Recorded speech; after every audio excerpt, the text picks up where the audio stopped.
Assalamualaikum warahmatullahi wabarakatuh. Halo, Linsaik ID di sini, teman belajar kamu. Disclaimer dulu ya teman-teman, bahwa video yang aku buat ini bukan tentang bocoran soal yang berkaitan dengan pengawas mutu pakan, tetapi video ini lebih mengarah atau tujuan aku membuat video ini untuk membahas teori dasar yang berkaitan dengan kisi-kisi yang diberikan pada pengawas mutu pakan, seperti itu. Jadi kalau semisal nih pada proses menjawab soal ada soal yang ternyata mirip atau kalian nemu soal yang sama atau mirip gitu, itu alhamdulillah ya. Tapi tujuan utama sekali lagi pembuatan video ini adalah untuk membahas teori dasar, sehingga bagaimanapun bentuk soalnya mau dari balik ke sana kemari kita bisa ngerti gitu. Intinya adalah pemahaman, dan dari pemahaman tersebut bagaimanapun bentuk soalnya itu bisa dipahami. Oke, tanpa berlama-lama kita langsung aja ke soal yang pertama. Cara untuk memperkecil degradasi protein pada rumen adalah, tenang, kita bahas satu-satu. A. Penambahan bahan kimia. Apakah iya? Iya. Jadi cara untuk memperkecil degradasi protein itu dengan cara penambahan bahan kimia seperti ada formalin, kemudian juga bisa ditambahkan tanin. Aku tulis di sini ya. Formalin dan juga bisa ditambahkan asam tanin. Jadi opsi yang A benar. Pemasakan apakah iya? Iya. Jadi ketika kita memasak bahan pakan tersebut, maka apa yang terjadi? Akan terjadi penggumpalan protein. Penggumpalan protein yang mengakibatkan kelarutan protein tersebut akan menjadi turun. Kelarutan protein menurun gitu. Oke. Yang ketiga itu pembuatan, yang B benar ya. Yang C, pembuatan pelet apakah iya? Iya, karena pembuatan pelet tersebut akan meningkatkan rate of passage.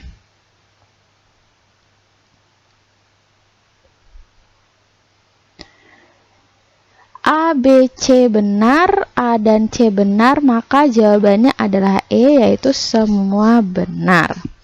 Kita lanjut, apa saja yang dibutuhkan agar sintesis protein berlangsung maksimal? Nah, apa nih kira-kira teman-teman? Karbohidrat butuh nggak? Karbohidrat dibutuhkan karena karbohidrat ini sebagai sumber energi.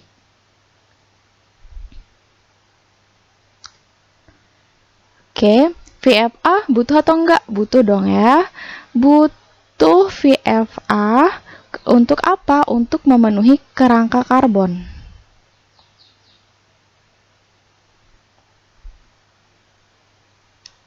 Kerangka dari karbon, atom karbon. A dan C benar, sulfur iya enggak? Iya, kadang sulfur itu dibutuhkan pada kondisi tertentu, dan perbandingan antara sulfur dan juga protein untuk unsur N-nya tersebut adalah sekitar 1:10, seperti itu. Jadi jawaban D juga benar, dan maka jawaban yang paling tepat adalah yang E, yaitu semua benar.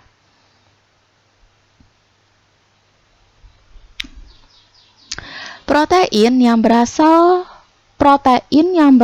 pakan, yang berasal dari pakan yang tidak mengalami fermentasi di dalam rumen. Ini harusnya spasi ya. Yang tidak mengalami fermentasi di dalam rumen, tetapi langsung masuk ke abomasum dan usus halus disebut apa?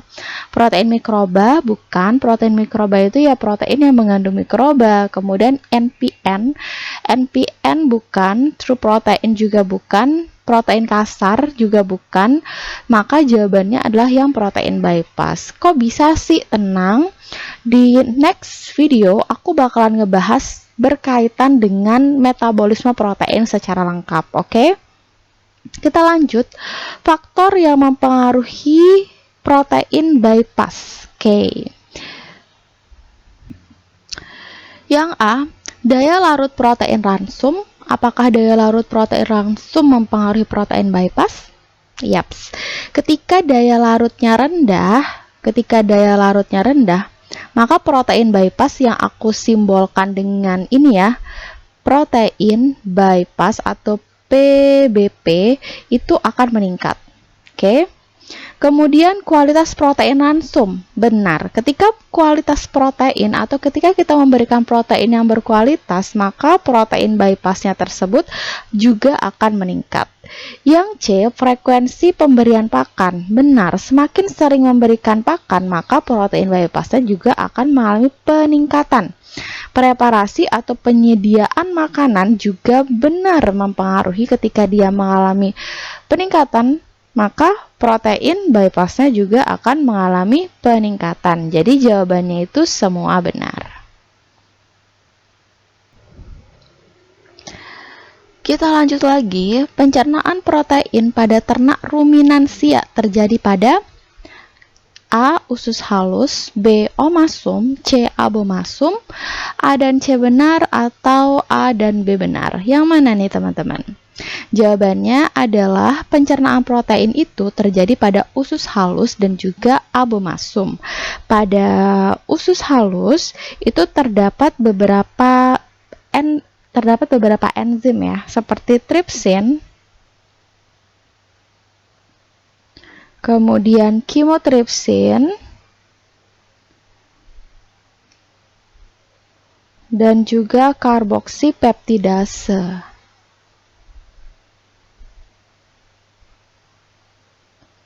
Sedangkan pada abomasum itu dibantu oleh enzim peptidase. Oke, jadi jawaban yang benar adalah A dan C. Kita ke nomor selanjutnya. Syarat ideal suatu bahan pakan sumber protein bagi ternak ruminansia adalah A. Mampu menghasilkan amonia atau NH3. Tulisan NH3 yang benar itu seperti ini ya. Yang cukup untuk menunjang pertumbuhan mikroba rumen yang optimal.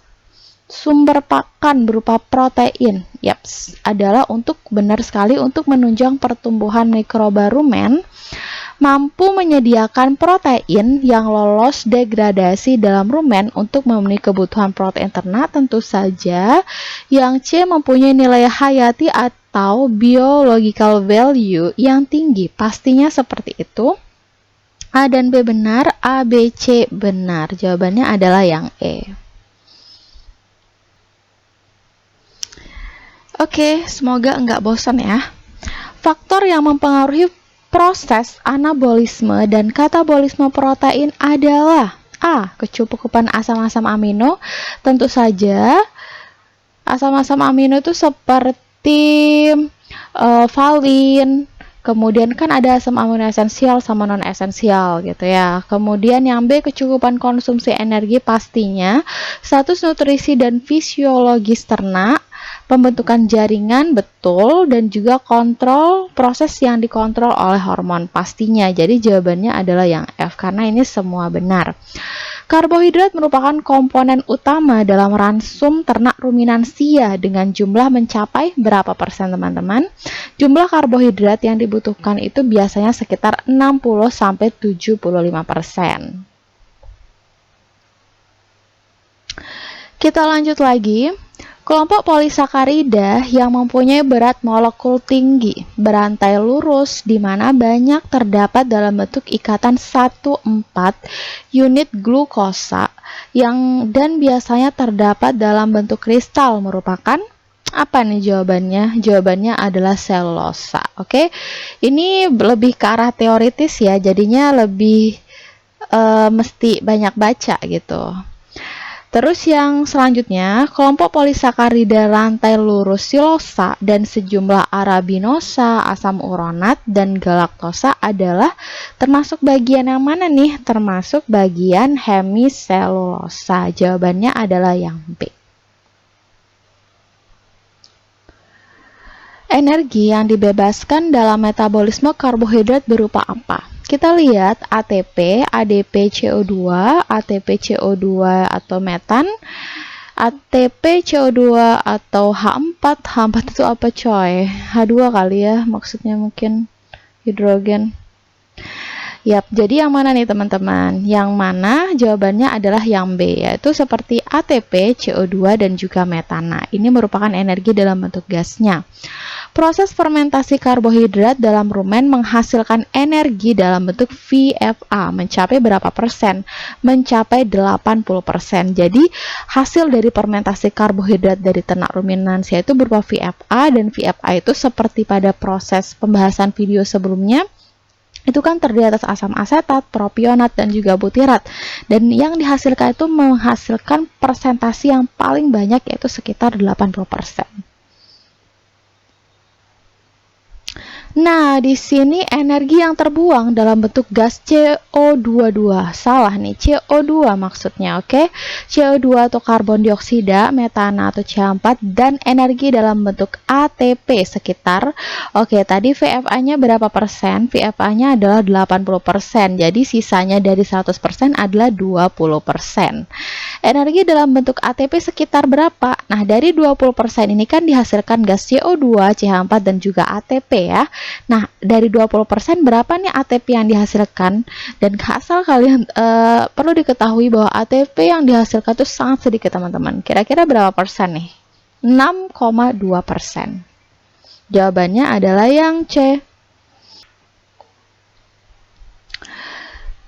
Jumlah komponen utama VFA, asetat, propionat, dan butirat yang terbentuk dalam rumen, serta proporsi relatifnya sangat bervariasi dan dipengaruhi oleh faktor makanan. Seperti apa? Ya, seperti komposisi ransum tentu mempengaruhi, kemudian bentuk fisik pakan, tingkat konsumsi ransum juga iya, frekuensi pemberian pakan juga mempengaruhi, dan tipe fermentasinya. Jadi jawabannya adalah yang F ya teman-teman. VFA yang menuju omasum dan abomasum berapa persen nih? Itu adalah 20%. Yang 80%-nya itu melewati dinding rumen menuju ke seluruh tubuhnya. Oke? Jawabannya adalah yang mana? Jawabannya adalah yang A.